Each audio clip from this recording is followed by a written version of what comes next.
Leaving home is never easy. But sometimes, the weight of unfulfilled dreams pushes one beyond familiar borders. Prisca, once a proud bank manager, is about to embark on the most difficult journey of her life. A journey of sacrifice, of hope, and of heartbreak.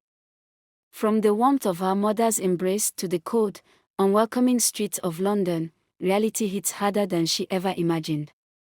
The UK had always seemed like the land of opportunity, a place where hard work led to success, where dreams could flourish. But dreams and reality are rarely the same. She had imagined a smooth transition, good housing, a stable job, a comfortable life. Instead, she found herself crammed into a shared apartment with strangers, the walls paper thin, the space never truly hers. Privacy was a luxury. Peace was a distant memory. The endless hum of footsteps, late-night arguments, and the suffocating tension of people barely surviving under one roof turned sleep into an impossible wish. Back home, she had her own house, a car, a career. She was respected. Here, she was nameless, faceless, just another migrant lost in the system. The small room she shared with two other women reeked of cheap air fresheners trying to mask the scent of despair. The thin mattress barely cushioned her body from the cold, and the sounds of exhaustion-filled sighs filled the space each night. At work, she felt invisible. No matter how hard she worked, her colleagues found reasons to doubt her. Every mistake, no matter how small, was magnified. Every success, no matter how great, was ignored. She watched others, less experienced, less hardworking, get praised, promoted, and respected. She was constantly tested, scrutinized, questioned, as if her presence needed justification. The unspoken message was clear: she did not belong. From managing financial portfolios to changing adult diapers, life had taken a cruel turn. She had once worn tailored suits, held board meetings, signed contracts that mattered. Now, she was scrubbing floors, emptying bedpans, wiping tables, and biting back tears when patients spoke down to her. She clung to the one thing she could control: her work ethic. She arrived early, left late, and volunteered for extra shifts. But in a system where favoritism thrived, it was never enough. Her accent made her different. Her skin made her an outsider. Her existence overlooked. The care agency rarely gave her shifts. She knew that rejecting even one could mean being blacklisted.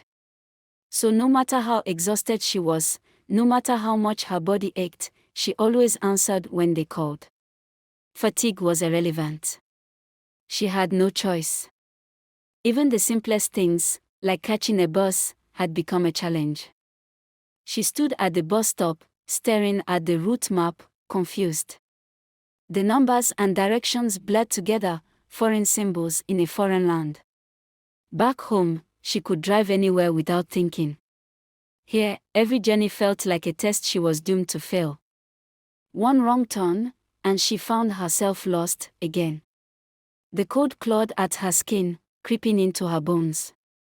Panic set in as she checked her phone. No internet. No map. No one to ask. She hated feeling this helpless. She hated that a simple trip to work had become a battle.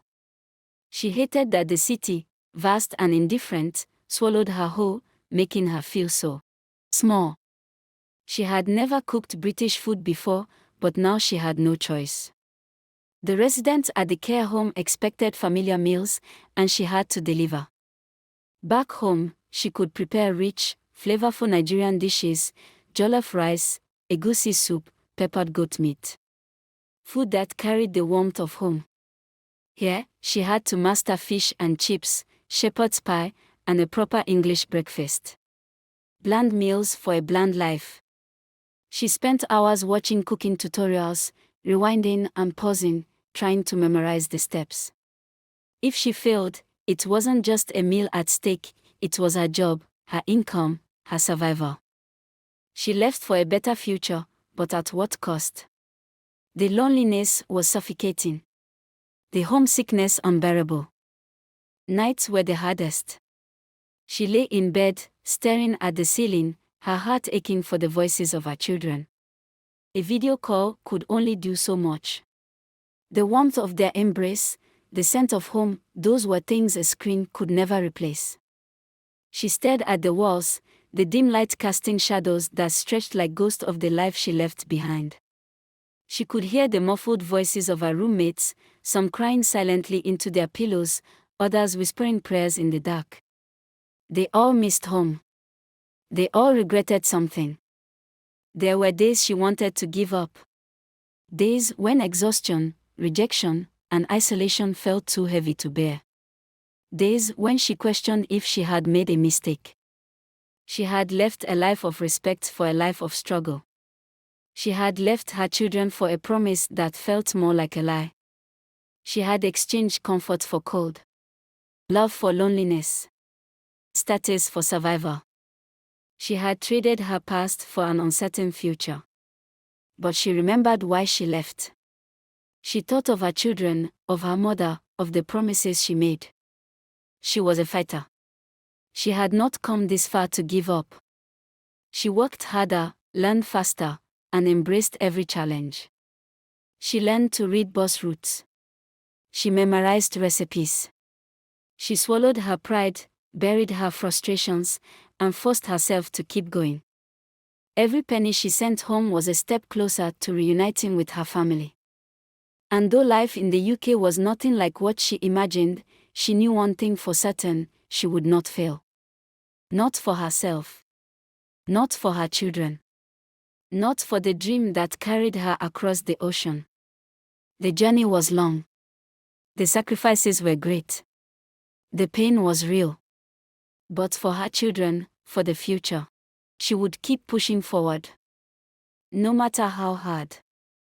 No matter how unfair. No matter how much it hurt. Because failure was not an option.